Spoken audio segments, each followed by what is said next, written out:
Sun caught a small round glint in Commander Delaney's pocket, there then gone. The training field answered with boots grinding gravel, a flag clip pinging, and November air sharp as solvent. Eyes slid toward Renee, steady and silent, while whispers tried to measure her instead of the clock. "She's all stance, no steel," someone murmured. "Clock's running." "Captain," another voice snickered. Commander Frank Delaney stood off to the side, coat collar up.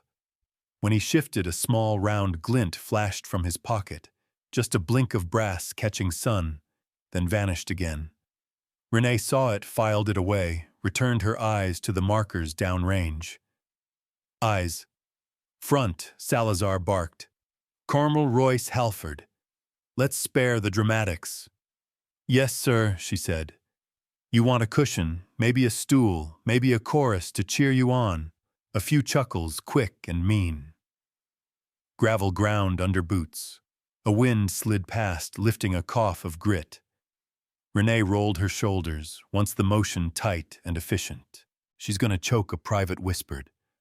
"Watch and learn," someone else answered. Delaney's gaze stayed level. He didn't speak. The coin glimmered again, brighter this time, then disappeared between his fingers.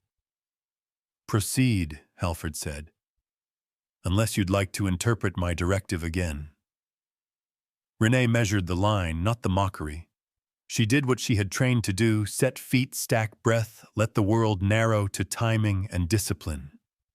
The field fell into hush so complete, the radio's chorus sounded louder than it had any right to.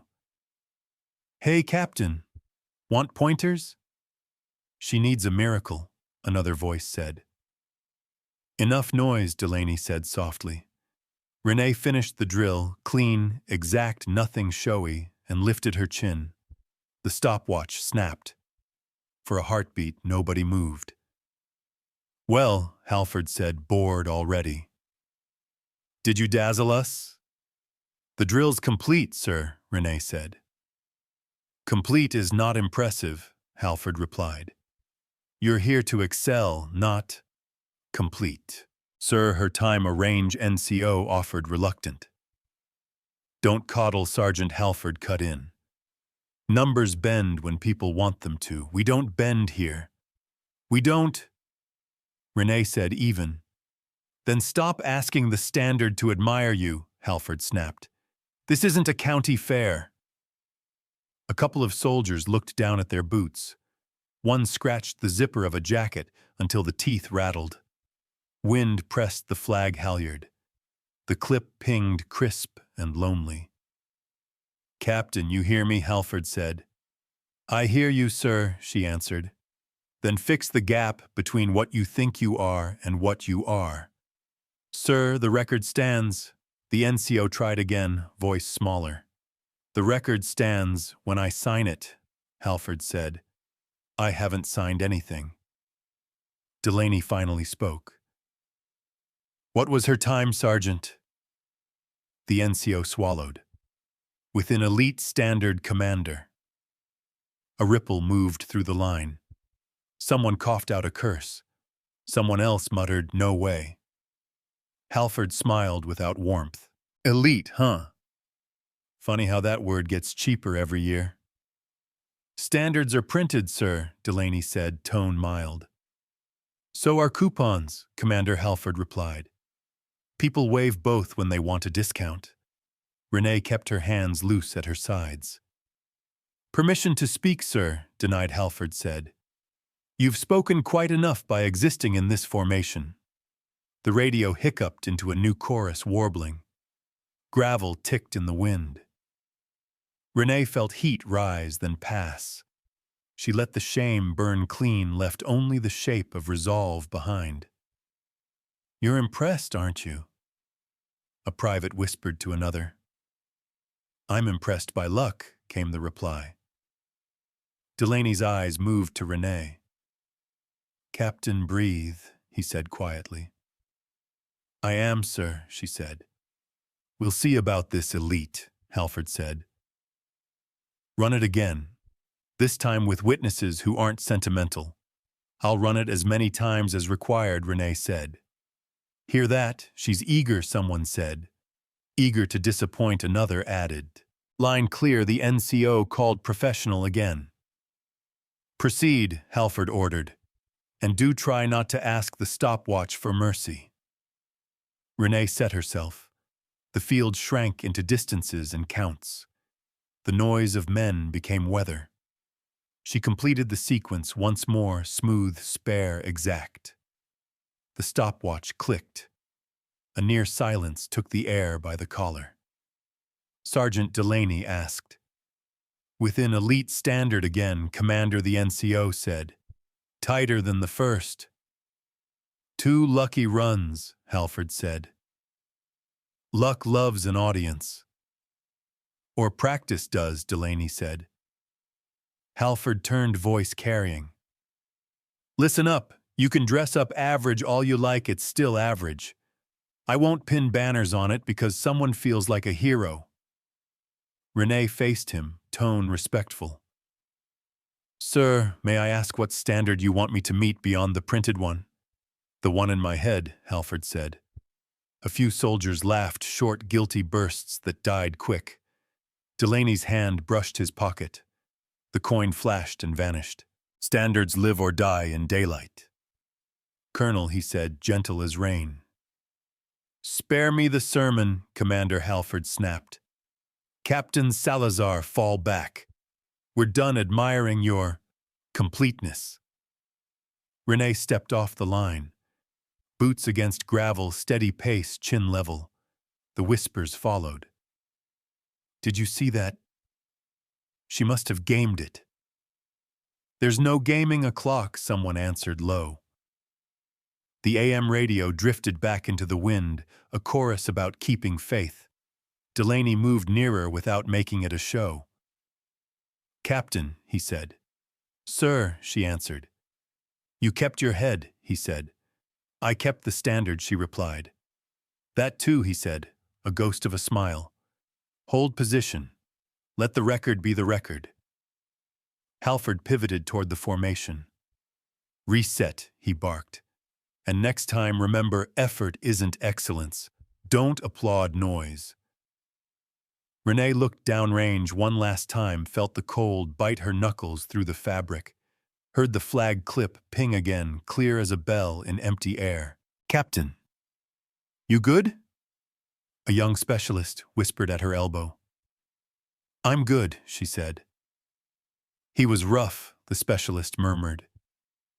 He was loud, Renee said. Loud isn't right. Delaney's coin winked just once like a tiny sun survived in his pocket. Renee squared her shoulders, the sting of ridicule cooling into shape. The radio at the shack faded to hush. Wind combed the gravel smooth. Around her, doubt still rustled, thin, papery, persistent. Doubt was loud, but her resolve louder. The diner smelled like hot coffee and last night's bacon. A door chime pinged. November air followed 2 soldiers inside and then shut behind them with a soft thud. The counter's chrome edge caught the light and threw it back in thin white ribbons. A radio on a shelf worked through static and memory. Cups clinked. Someone laughed too softly to own it. Renee chose the corner booth that had a view of the door and the tip jar. The vinyl seat was cool at first, then friendly. A waitress with a name tag that read Doris topped off a chipped mug. Warm up, Doris asked. Please, Renee said. Food coming. Just coffee for now. Doris nodded, poured, and left a small bowl of creamer. The spoon felt solid in Renee's fingers. She listened to the hum, the brief sizzles from the kitchen, the glass door's hinge whisper. She wanted to feel ordinary for a minute and let the morning unspool. Captain, someone said behind her. She looked up. Lieutenant Parker had drifted near the end of the counter. He seemed to notice the floor tile with sudden interest. His shoulders tightened, then eased. He glanced toward the kitchen window, then away as if reading a message only he could see. Lieutenant Renee said level. He flinched, almost smiled, and chose the stool farthest from her booth. "Morning," he said to nobody and waved at the chalkboard. "Special, I guess," Parker Doris said kindly. "You want eggs or a biscuit with that special eggs?" he said. "Sonny, please." Renee turned a page in her small black notebook. She wrote the date, the hour, the place. The blue line dragged true under her pen. Mess hall discourse continued in off-base locations. Caller names uncertain. She paused and listened. Two privates crowded into a corner table. They kept their voices small, a trick learned young. "I heard she gamed the clock," one whispered. "You can't game a clock," the other answered. "You can only beat it. Maybe the sergeant's soft. Maybe you're nervous she's better." The door chimed again. Commander Delaney stepped in with November still on his coat. He shook his sleeves once, nodded at Doris, and looked around like a man counting exits and old friends. He saw Renee and pointed a question at the empty seat. "Afternoon, Captain," Sir Renee said. "Please." He slid into the booth. Doris appeared as if cued. "Commander," she said, drawing the pot close. "Your usual, thank you," Delaney said, "and one of those blueberry things if you have it." "Got two," Doris said. "You'll take the taller one." She left with a soft clink of cup on saucer. Delaney reached into his coat as if to warm his hands, and a coin flashed between two fingers. It was no more than an instant of brass, a noon sun the size of a thumb, then it disappeared. Renee felt the flash land somewhere precise in her chest. "Sir," she said, "busy morning." "Busy," Delaney agreed. "The kind of busy that sounds like opinions." "Plenty of those," she said. "Opinions eat sugar," he added. "Facts eat time." She smiled a little. "I'm feeding facts, then." "Good," he said. "How's the hand steady?" The coin winked again, slower this time. Delaney did not set it down. He rolled it along his knuckles, a private weather vane catching light. Sir Renee said, "Did you mean to show me that?" Which part? His eyes were kind. "The part that glints." "I meant to show you that I carry it," he said. "Seeing it is your business. Receiving it is mine. Timing matters." Parker paid with exact change and looked at the door like a man hoping it would teach him mercy. He left $1 by the glass tip jar, then seemed to reconsider and added another. His eyes brushed Renee's booth and slid away like rain off wax.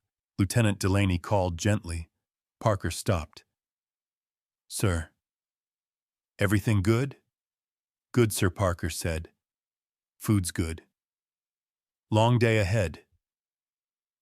Delaney said. Parker's gaze stayed fixed on the exit sign. He pushed the door and the chime answered him like a friend who could not be seen in public.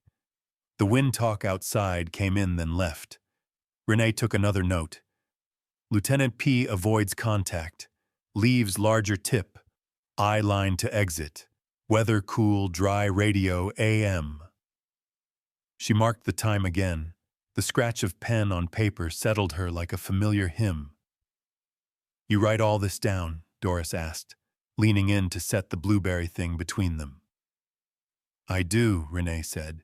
Helps, Renee said. "Then keep writing, honey," Doris said, and gave a small nod that carried more weight than it had to. Delaney waited until Doris drifted away. "You're building a ship," he said, "piece by piece. You don't need to sail yet. You just need to measure twice." Renee looked at the notebook. "Yesterday was loud. Today will be too," he said. "Noise thinks it's the ocean." "What's the ocean?" Time, Delaney said. "And a record that doesn't leak." The radio stumbled through a gospel chorus. Somewhere in the kitchen, a timer rang an old metal bell that sounded like school. The diner did its small, patient work. The tip jar clinked when someone folded a bill under the glass marbles. Sir René said, "May I ask something plain?" "You may." "Why carry that coin?" His palm rolled. The brass lifted, flashed, and settled back. "To remember who the honor belongs to," he said, "and who I'm lending it to for a while." "Lending," she said. "Until it's earned twice," he said. "Once in training, again when it costs something to stand." Her breath felt longer. She wrote coin present with commander, not yet transferred, signal offered. She underlined offered. Across the room, the two privates argued gently about ketchup and fate. "You really think she beat the clock for real?" "I think you're scared she did." "Keep your voice down. Then stop saying small things." Renee closed her eyes for a second, listened to the voices sift through the hum like seeds in a hand. When she opened them, the page was a map. Names sat beside times. Adjectives stood aside for verbs. Feelings stepped back so truth could take the chair. Delaney drank, then set his cup down exactly on the saucer. "I'm not here to interfere," he said. "I'm here to be seen seeing." "That helps," she said. "It shouldn't," he replied, "but sometimes it does." The door opened again. A gust pushed in the smell of cold asphalt and the faint tang of laundry soap from someone's sleeve. Two civilians stepped to the counter and ordered pie to go. Doris leaned toward Delaney as she poured. "Commander, that coin ever get heavy every day," he said. "Then it's doing its job." Renee smiled into her notebook. "Community sees token, name unsaid, meaning present." Delaney looked at her pen. "What do you call this habit?" he asked. "Insurance," she said. He nodded. "Say your line." She looked up. He gestured with his chin toward the page, the coin, the door, the men who whispered the world that kept moving. Renee spoke softly for herself for the notebook. One token passed, trust began. He watched the words settle between them. "Good," he said. "Let the sentence stand there a while." She flipped to a fresh page. The ritual went the same every time. Date, weather, people, words said, words swallowed, small facts with long shadows. She smoothed the paper with her palm, pressed the pen to the corner, and drew a tidy line so the truth could line up behind it. "You eat anything?" Captain Doris asked on her second pass. "In a bit," Renee said. "You hungry and you don't know it yet," Doris replied. "Happens to honest people." Delaney checked his watch. "I'll leave you to your shipbuilding," he said. He tapped the edge of the notebook with one finger. "Storms don't last. Pages do." "Thank you, sir," she said. He stood. The coin winked once more and went quiet in his hand. He left enough cash to cover both coffees and the blueberry thing. The tip jar clinked when he folded a bill and left it standing like a small white flag. Parker's seat at the counter sat empty, a warm absence. The two privates paid and walked out, arguing about ketchup again. The door chime granted them both a pardon. Renee reached for the pen. She didn't rush. She set her wrist just so. She wrote down Parker's half-smile and the distance in his eyes. She wrote the way Delaney let the coin appear and disappear like a lighthouse you only catch when the fog lifts. Outside, a truck passed and rattled the windows in their frames. The radio faded into static and back into tune. The diner kept being a diner, humble, bright, forgiving. The silence pressed down, but she pressed harder on the page. The cafe carried the quiet of late afternoon spoons touching china, a soft hiss from the espresso wand, the door's bell keeping time for comings and goings. Heat from the ovens turned the windows hazy, where November pressed its cool face to the glass. Renee sat with her notebook open to a clean page pen set like a promise. You found the quiet corner, Commander Delaney said, sliding into the seat across from her. I needed a table that doesn't talk back, Renee answered. Tables are honest, he said. They hold what you put on them. Doris set down 2 mugs and a plate that wore a half-moon of lemon pie. Refills on the house. You look like people who tell the truth, she said. We try, Delaney replied. The radio near the register murmured an old ballad under the room's small conversations. Steam kissed the air. A child practiced patience with a straw wrapper. At the far end, a young corporal paused in the doorway, as if the weather outside had pushed him back a step. He scanned the room, saw Renee almost retreated, then changed his mind. Corporal Ellison Delaney called gentle but unmistakable. Nate Ellison came closer, hands sliding into his jacket pockets, shoulders squared like a man trying on his better self. Commander. Captain, he said. Didn't mean to interrupt. You didn't, Renee said. Have a seat. Coffee, Nate Delaney asked. Yes, sir. Please, Nate said, grateful for the ordinary word. Doris brought a 3rd mug and a 4th for luck. The lemon pie yielded another slice under her knife. Eat what you can, she told them. Truth burns calories. Nate stared at the slice. I should pay, he said. You should tell the truth, Doris replied and moved away. Delaney wrapped one hand around his cup the way older hands do when they remember colder things. Corporal, he said, we were at the range yesterday. You were there. Yes, sir. You saw the numbers, Delaney said. I saw the numbers, Nate said, voice lower. And I saw what happened to them after. Renee waited. She did not push. The pen warmed against her fingers.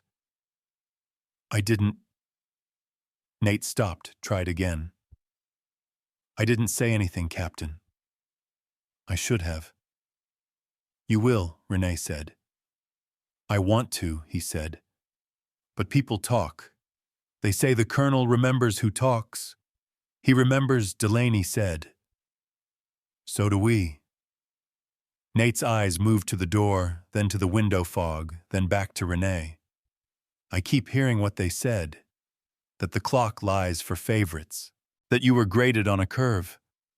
Does your memory lie? Corporal Delaney asked. No, sir, Nate said. It's loud. Renee leaned slightly forward, elbows off the table, voice even.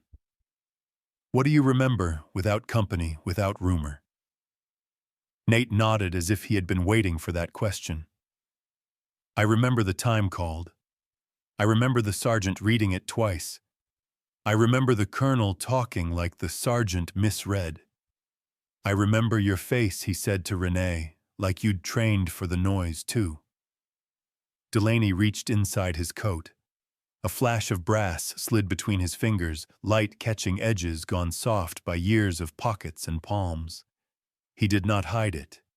He did not announce it. He let the room see what it would see, and then he set the coin on the table center field. Nate's breath hitched. That's a token, Delaney said. It says what I can't say every hour. Renee kept her eyes on him, not the coin. Sir, why here? Because truth doesn't mind the smell of coffee and lemon, he said. Because this table holds what we put on it. He lifted the coin and turned it, once the engraved motto catching the cafe's soft lights. Then he took Renee's hand palm up and placed the coin where the pen had rested. The metal was heavier than its size. It settled as if it had found its address. Hold this, Delaney said. Not as a trophy, not as a shield. Hold it like a receipt for trust. Return it when trust has a ledger. Renee closed her fingers slowly. I accept, she said. On what terms, Delaney asked.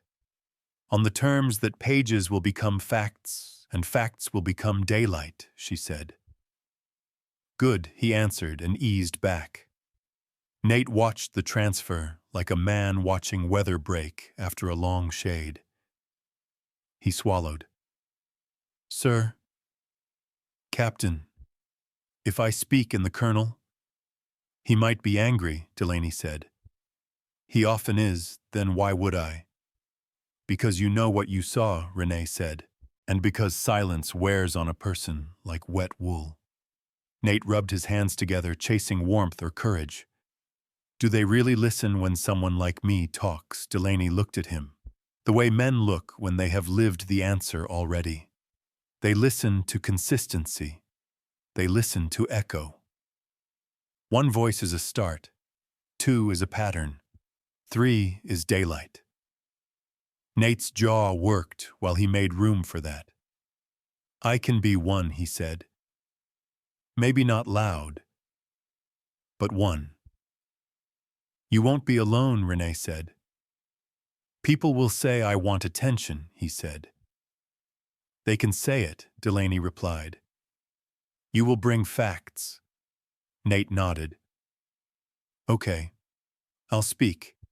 I'll tell them exactly what I saw. Renee breathed a gentle, grateful breath. We'll stand with you, she said. The cafe's door opened and closed, and the bell rang as if noting the decision. The radio found a cleaner station. Spoons resumed their small music. Commander Nate asked what happens after I talk. Nothing at first, then everything, Delaney said. You'll hear the air change. It won't be dramatic.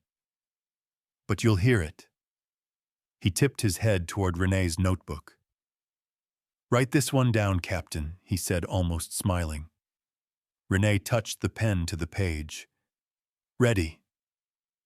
Delaney spoke the words, as if placing stones in a river sure and spaced. They saw it. Now they will speak. She wrote the sentence exactly, then underlined it once. The line looked steady enough to walk on. Nate watched the underline and seemed to find his own spine under it. I was afraid, he said, but I'm less afraid now.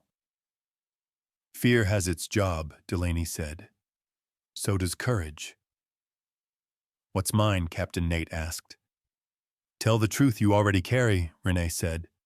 Don't add and don't subtract. Doris returned with water and a look that weighed nothing but meant everything. Whatever you're building, build it sturdy, she said. You'll need it to last. Yes, ma'am, Nate said. They ate the pie between sentences, the lemon bright as a bell, and left half on the plate, because some kindnesses taste better when shared and unfinished. Outside, the afternoon thinned. The window fog drew delicate borders and then erased them. Captain Nate said, clearing his throat, When should I? Soon, Delaney said. Before the story decides, it doesn't need you. I'll go tonight, Nate said, surprised at himself and relieved by the surprise. I'll tell them I was there. I'll tell them the time was read. Twice. And if they press, Renee asked. I'll say it again, he answered, because it's true. Delaney stood old joints making a private case and then agreeing to proceed. He left enough cash to ease the register's conscience. Captain, he said, keep the token where you can feel its weight.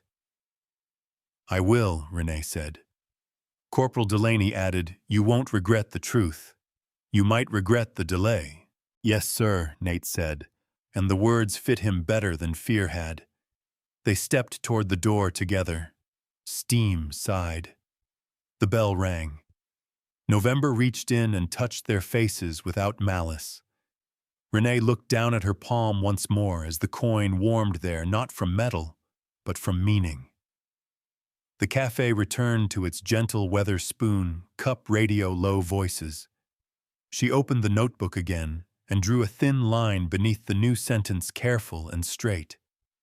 Outside, a bus coughed, paused, then carried someone somewhere. The coin was warm, the burden heavier, and she was ready. The hearing room held its breath in recycled air. Folding chairs whispered as bodies settled. Fluorescent lights hummed a thin halo over a long table with a portable recorder at its center. Red light quiet for now. Somewhere down the corridor, a choir rehearsed 2 buildings over. The harmony bled through concrete like a memory you could almost name. Papers rustled. A clerk stacked forms, then restacked them, finding symmetry, as if order could be coaxed into being. Renee sat where they told her spine-aligned notebook closed but present. Commander Delaney took a seat against the wall where watchers stand when they want to be witnessed too. The corner of a brass coin winked from his palm, and then hid as if the light had learned manners. Captain Renee Salazar, the lead investigator, said not unkindly, "When you speak, state your name and rank for the record." "Captain Renee Salazar," she said, voice steady. "United States. We know your branch, Colonel Royce Halford, cut in smooth as sanded wood. Let's not turn this into a resume." The investigator's pen paused mid-air. "Colonel, we'll maintain order." "By all means," Halford replied, smiling like a man who owned the dictionary. Renee folded her hands. She felt the coin's weight even though it waited in her pocket. It wasn't a charm, and it wasn't armor. It was a receipt, as Delaney had said. A receipt is proof that something of value changed hands and wasn't lost.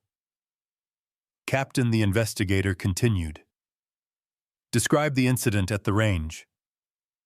Begin with time, then sequence. We'll ask for feelings afterward." "Yes, sir," Renee said. 0830, formation complete. Sequence ran to standard. My first run recorded within elite time. The range NCO read it aloud. Colonel Halford disputed the read. I was directed to run it again. The second run posted tighter, or so we're told. Halford said conversational. Colonel, the investigator, warned. Delaney did not move, but the air around him felt calibrated. The choir down the hall rose, fell, found the third that made the other 2 true. Captain, the investigator said, "Did you request special treatment equipment, altered considerations, granted?" "No, sir." "I requested standards." "Standards," Halford echoed. Such a democratic word. A chair leg scraped. The clerk flinched and corrected the stack of papers again. The recorder was switched on. Its tiny eye glowed. The click sounded larger than it was. "We will hear witnesses," the investigator said. "But first, Captain, tell me about the moments after the second time was read. Speak to tone." There was laughter from the formation, Renee said. "Not unanimous." There were whispers. The colonel addressed me. He said, "Effort isn't excellence." He instructed me to fall back. "Accuracy isn't excellence either," Halford said, pleasant. "Excellence repeats itself without complaint." "I did repeat the sequence, sir," Renee said, turning only her voice in his direction. The choir reached a stubborn note, held it, and let it go like a kite in a crosswind. The investigator glanced toward the side door. "We'll proceed to testimony. Sergeant, please step in." The range NCO entered wearing his uniform like a contract. He sat, stated his name, and folded his big hands so they wouldn't fidget. "Sergeant, the investigator asked the time you read for Captain Salazar's first run, elite standard, sir. Within and clean. I read it twice as required. And the second run, tighter, sir." "Did you misread?" Halford asked, mild as milk. "No, sir," the sergeant said. "I've been reading clocks since before some of these boots tied their own. A few witnesses made the sound people make when they agree, but don't want to be seen nodding." Halford adjusted his cuff like a man correcting the weather. "Thank you, Sergeant," the investigator said. "You may step back."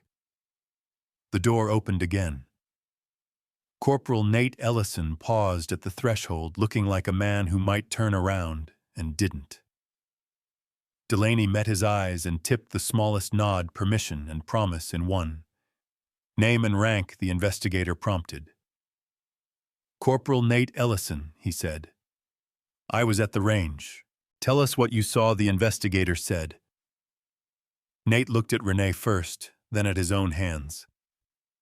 I saw the captain run the sequence. I heard the time. I heard it again. I saw the colonel question it.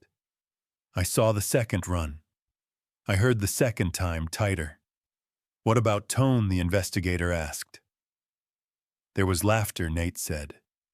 And I laughed. I wish I hadn't. Laughter helps learning, Halford said. Nothing harsh about discipline enjoying itself. Nate's jaw set. It didn't sound like learning, sir. A gasp, quick and real. The clerk's pen scratched a little harder than before. Corporal Halford said, Do you believe effort and excellence are the same? I believe numbers are numbers, Nate said. And I believe we should be proud when they're good. Delaney's hands were still. The coin slept in his palm like a promise honoring its own oath. Thank you, Corporal, the investigator said. Captain, we'll return to you now. Renee drew a breath and felt it arrive where it should. I will answer your questions, she said. I also have a record of events, dates, words, spoken, persons present. I kept it from the first night. Of course you did, Halford said, silky. Some people prefer ink to improvement. Colonel, the investigator said, patience thinning. Renee slid her notebook toward the recorder, not opening it, not offering it up as spectacle. This is for consistency, she said, not theater. The investigator nodded. We'll log it. He turned to Delaney. Commander, you were present. Delaney stood only as much as the chair required. Commander Frank Delaney. I observed and I asked for the time to be read. Twice. And your impression, the investigator said. Delaney looked not at Halford, not at the room, but somewhere durable. Discipline is quiet when it's sure, he said. What I heard wasn't quiet. Poetry, Halford said, amused. The Navy loves a line. Delaney stepped forward not by inches, but by intention, and set the coin beside the recorder. He did not place it carefully. He placed it correctly. Brass met plastic with a small patient sound. The room breathed once together. Explain the item, Commander, the investigator said. A service honor token, Delaney replied. I carry it until trust belongs elsewhere. He turned to Renee, and in a motion so simple it refused drama, brought his hand to his temple. The salute was not theatrical. It was exact. It held for a count that felt like daylight arriving all at once. Chairs creaked. A witness whispered. Someone exhaled the kind of breath people hold for years. The recorder's little red eye stared on impartial and finally busy. Halford laughed once wrong-sized for the room. Commander, you mistake sentiment for standard. You are saluting a narrative. Delaney dropped his hand. I'm saluting the standard, met Colonel. Twice. Standards live here. Halford tapped his temple with one finger, not in trinkets and theater. Standards live where they can be checked. Delaney said, same gentle rain as always. The investigator leaned in. Captain Salazar, did anyone instruct you to document or to remain silent? No one instructed me to document, Renee said. Silence is often implied, not ordered. I chose to write. Of course you did, Halford murmured. Colonel, the investigator said sharply. A door at the rear opened. Lieutenant Parker stepped in, pale but present. His eyes found the coin, then Delaney, then Renee. He took a seat like a man who had rehearsed the act of sitting until it didn't shake. Lieutenant Parker, the investigator said, Your account. Parker cleared his throat. I was there. I heard the numbers. I didn't speak. I'm speaking now. The time was true. The laughter wasn't. Silence like a dropped cloth. The choir's rehearsal shifted to a softer hymn, the harmony walking down a staircase, both tired and faithful. Thank you, Lieutenant, the investigator said. Renee felt the room migrate not in bodies but in weight. The balance had shifted a notch you could not see but could stand on. Captain, the investigator said, returning to her, do you have anything further? She looked at the coin resting by the recorder, the brass taking the light like it owed it and like it didn't. She looked at Nate, at Parker, at the clerk who had found a rhythm in his stack, at Delaney, whose hands were empty and full at once. I have this, Renee said. My voice is steady. My notes are consistent.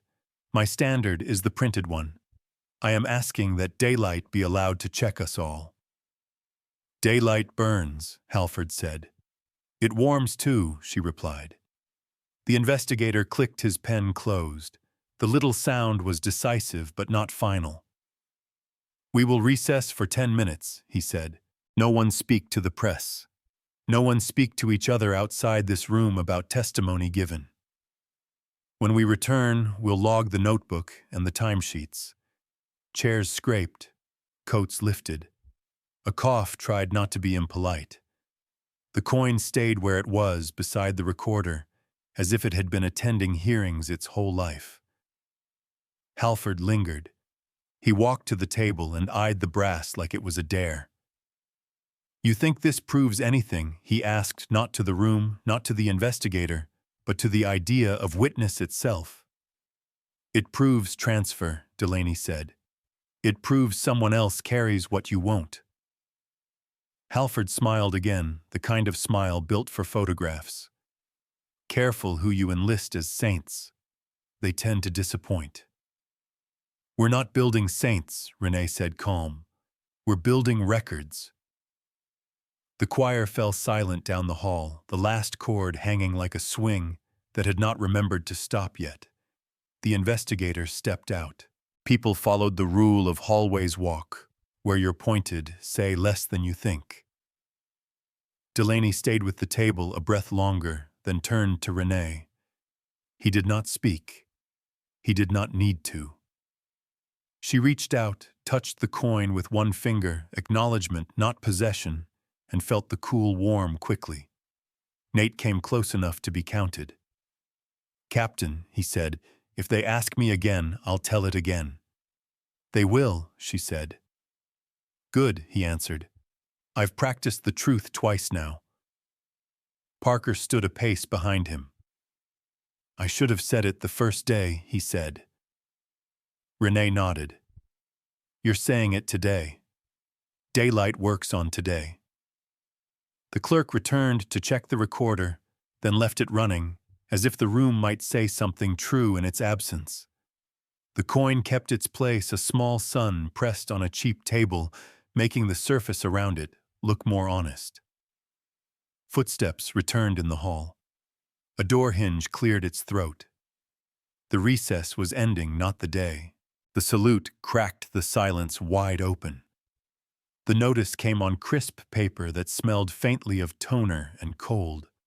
It was posted on the board outside headquarters and taped again by the chapel doors where the wind worried one corner and made it lift and settle like a breathing thing.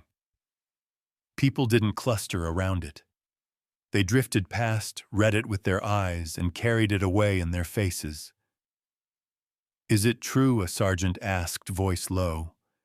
It's signed, another replied. Colonel Halford was suspended pending review. The sentence looked both smaller and larger than the day deserved. A hinge creaked somewhere above the old church door, adding its amen in wood.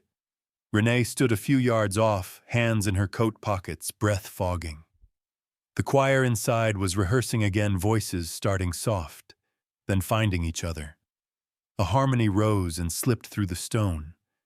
It found the courtyard like water finds the bottom of a glass. Captain Lieutenant Parker said, stopping short. His cap was in his hands, like a man holding words. I owe you, more than I can say. She turned to face him. The wind slid over the steps and touched both their faces without choosing sides. You owe me only what you already gave, Renee said. The truth. I should have given it when it was hardest, Parker said. I was afraid. I hid behind timing. I'm sorry. The church door opened. Light poured out. The choir's rehearsal spilled into the afternoon, richer now. A few soldiers paused to listen. Nobody shushed them. Do you accept my apology? Captain Parker asked. Renee didn't make him wait long. I do, she said. And I expect you to keep choosing daylight. I will, he said, and his shoulders found a new place to rest. Inside, a camera clicked quick, polite, and then another. The chapel's side room had been set for a small briefing. A table held the portable recorder. Beside it lay a coin catching the high window's winter light. A photographer was documenting the record. He didn't stage anything. He simply asked hands to hold the coin for a heartbeat, then pass it on. Brass traveled from palm to palm, the range NCO, a clerk, a chaplain's aide, Parker, then back to Renee, then to Commander Delaney, who smiled a little at the ritual and did not keep it. One more, the photographer said. Just the pass, not the faces. Brass met skin, then moved again. The shutter made a soft tick each time, as if it were taking the room's pulse and approving. You see, Delaney murmured, it's not possession, it's echo. It feels lighter when it moves, Renee said. Most good things do, he answered. The choir finished a run and laughed the way choirs laugh when a chord finally lands. The door closed softly behind latecomers. The hinges sang a small wooden hymn.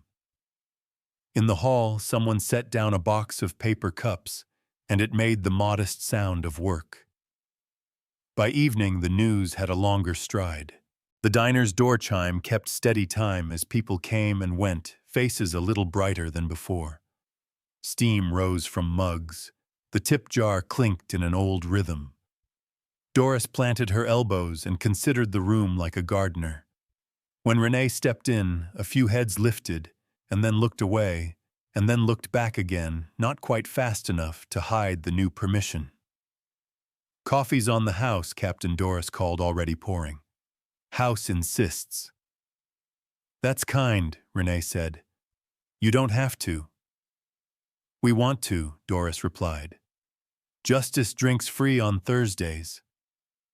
It's Tuesday, someone at the counter said. Feels like Thursday, Doris said, and laughter loosened the night.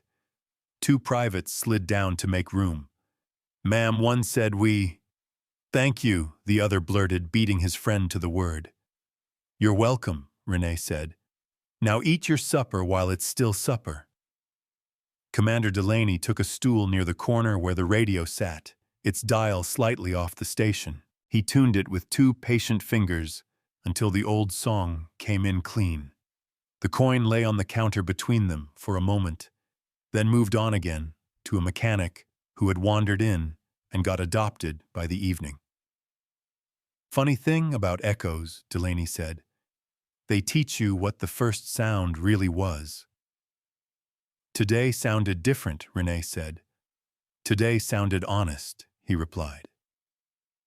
At the post office the next afternoon, a line shaped itself like lines do wool coat over uniform stroller behind a contractor, a woman with a stack of Christmas envelopes in July colors. The air smelled like paper and heat. The clerk behind the counter wore patience like a medal. Renee stepped in behind a man with paint on his sleeves. He looked back, recognized her the regular way, not the television way, and tugged off his cap. Ma'am, he said. I don't mean to bother. You're not, she said. Just wanted to say I read the notice, he said. Took longer than it should. Proud of you. Thank you, she said. I was in once, he added. Back when coffee cost a quarter if you smiled. We needed this back then, too. Ahead, a child dropped a sticker sheet. Renee bent, picked it up, and handed it back. The child's mother mouthed thank you with that grateful hush mothers learn in the first months. When she reached the counter, the clerk slid stamps and slid something else, one of those little change dish coins some places keep to make transactions tidy. We don't take tips, the clerk said softly, but we pass along courage. Renee touched the dish, left her usual exact change, and added one more stamp because hope prefers overpayment. Back at the chapel that evening, the choir opened the doors for a short, quiet service. Not a victory, a thanksgiving. People stood without ceremony and without ranks. The chaplain said little. The choir sang more. The song was new and felt old at once, as if it had been waiting in the rafters since the first board was laid. Parker slipped in late and took a place where the sound could reach him first. When the last chord trembled into silence, he cleared his throat and walked to the front with the brave clumsiness of a man who has decided to live without a shadow. Captain, he said, turning voice, aiming for steady and landing close. I said I was sorry. I'll keep saying it with choices. Then we're even, Renee said, and meant it. A photographer, same one, same patient lenses, took a final picture from the back, wide faces, lit by simple bulbs, door ajar, to the cooling night, a coin in motion again from hand to hand. No captions, just the shape of a community remembering how to nod instead of whisper. Outside the church doors creaked, then closed themselves with gentle authority. People lingered a minute on the steps. They spoke in regular voices about regular things, pies, cooling boots, to Rizol, someone's new baby, who slept only in the afternoon. The wind moved through the oaks and sounded like paper turning. Renee walked with Delaney to the edge of the parking lot. The sky was the deep blue that lets the first stars show off. The coin was elsewhere tonight, and that felt right. Her pockets held only her hands and a pen. It's quieter, she said. That's what relief sounds like, Delaney answered. Redemption has a different timbre. You'll hear it next. From whom? From the same mouths, he said. Only softer. A radio through an open window played a hymn that had learned to be a lullaby. The diner's sign hummed across the street. The post office flag ratcheted gently against its pole like a person shifting into a better posture. Justice wasn't loud. It made room. It changed the temperature. It gave people something simple to do with their eyes meet other eyes and hold. Renee breathed in the new air. It tasted like paper and pine and coffee and clean metal. It tasted like time choosing a different road. Justice had begun to echo through the town. The first cold Saturday of December smelled like paper, lemon oil, and coats. The library's foyer held the town the way a careful hand holds water, steady enough to carry, loose enough to breathe. Sun fell through high windows and warmed the tiled floor in squares. A brass plaque waited under a cloth. Beside it, in a shallow shadow box, rested a small coin that knew many pockets and one purpose. Renee stood back, not center. She felt the room before she addressed it. Pages turned in the stacks like leaves. Children traced the carpet's pattern with their shoes. The building carried a low murmur the happy sound books make inside people. You ready, Doris? Whispered, appearing with a tray of paper cups and a quiet grin. Ready, Renee said. Commander Delaney adjusted the microphone that would not be needed. No speeches, he said to the room, which approved. Just a note of thanks and a place to keep it. The librarian, gray hair pinned neat as truth, touched the cloth. Shall we? We shall, Delaney said. They drew the cloth together. The plaque caught the light and held it steady. Under simple lettering, in quiet honor, the coin lay in its nest, brass, warmed by glass and afternoon sun. Cameras clicked softly, respectful as shoes in a church aisle. Someone sniffed, not sad exactly. The building changed temperature by a degree. Renee read the names on the plaque. Not heroes, not saints, just witnesses and workers. A line at the bottom honored those who spoke and those who learned to listen. It felt right. It felt underway. "Looks small," a boy whispered to his father, pointing at the coin. "Small things carry big things," his father answered. "Like stamps," the boy said. "Exactly like stamps," the father replied, and they smiled without shushing. Renee's hands wanted to fuss at the corners of her jacket. Instead, she let them rest. The air smelled of new print and old bindings. When the librarian closed the case with a soft click, the foyer exhaled like a porch swing settling. After Renee crossed town to the VA clinic, fluorescent lights hummed kind but honest. In a small room, 5 chairs formed a circle that preferred 6. A coffee maker did its slow, dependable work. Renee set down her notebook and a bowl of peppermint candies that Doris had insisted on. "First meeting's always light," the receptionist said, leaning in. "People check the door more than the clock." "We'll make the door friendly," Renee said. They came in 1s and 2s. A mechanic with shoulders like haunches of bread. A young woman whose braid looked new to regulation. A nurse who kept her badge clipped to a stethoscope case even off shift. Renee welcomed each the same way, a nod, a name, a seat that didn't ask for performance. "I'm not sure I'm in the right room," the mechanic said. "If you have a story you keep repeating in your head," Renee answered, "you're in the right room." They smiled because they recognized themselves. "What's the rule?" the young woman asked.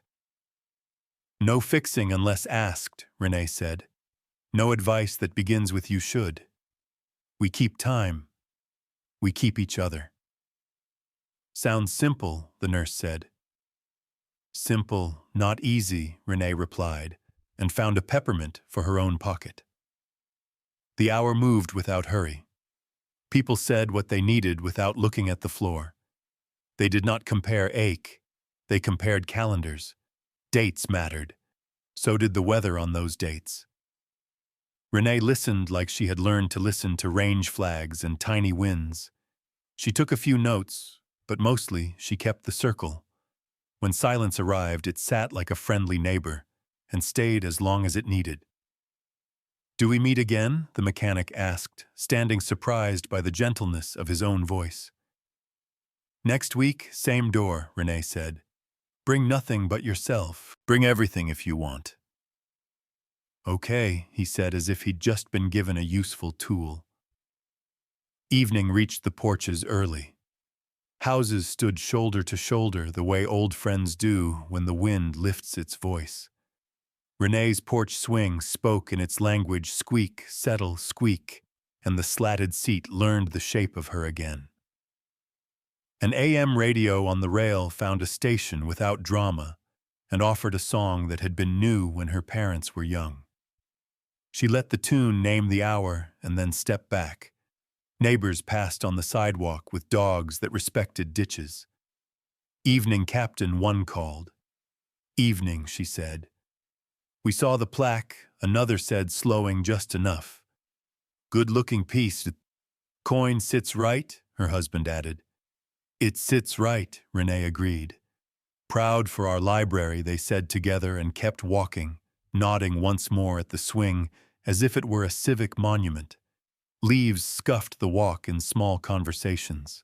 The air tasted like pine and clean cold, and somebody's chili 2 houses down. Renee pushed the swing with one foot, then let it coast. Delaney stopped by on his way from the chapel, coat collar up against the breeze. He didn't climb the steps at first, just stood at the bottom, listening to the radio as if it were telling him something he had nearly remembered. "How's the foyer?" he asked. Quieter now, Renee said. A good quiet. Good quiet is the kind that keeps, he replied, coming up to sit. The swing took his weight and negotiated a new creak. They watched the street practice patience.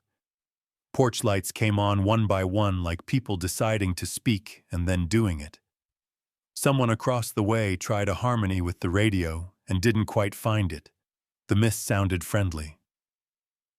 Clinic go, Delaney asked. It did, she said. First chairs filled themselves. We made room. You'll keep the boat steady, he said. That's the plan, she answered. They didn't talk about the hearing, or the suspension letter, or the photographs. Those things had done their work. The air didn't need them tonight. The radio played a bridge that had outlasted decades. Renee looked up through the elm branches and saw the evening's first star choose its spot. She thought of the coin behind glass not sleeping exactly, but holding its lane. She thought of pages that had stopped shaking once they found their ink.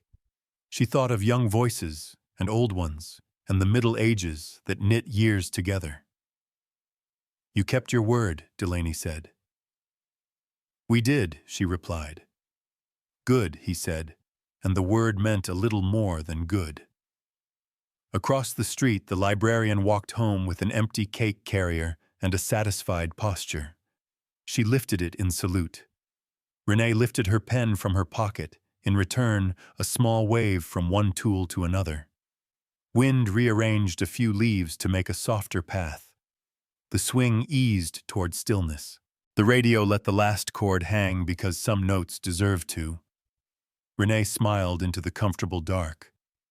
The sentence she had carried from the hearing room to the plaque from the clinic to this porch fit the night and the town and the work yet to do. Truth once spoken cannot be silenced. The town settled into a gentler rhythm, like steam rising from diner cups and the slow creak of porch swings under autumn coats.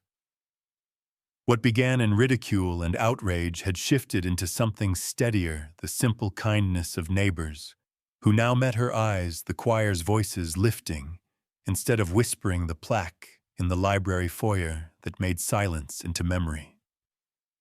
The worn brass coin behind its glass was less a relic than a reminder gleaming like a lamp in a winter window, proof that small things once passed from hand to hand can carry a community forward. Justice had found its echo not in punishment alone, but in the daily gestures of listening, forgiving, and standing a little taller beside one another.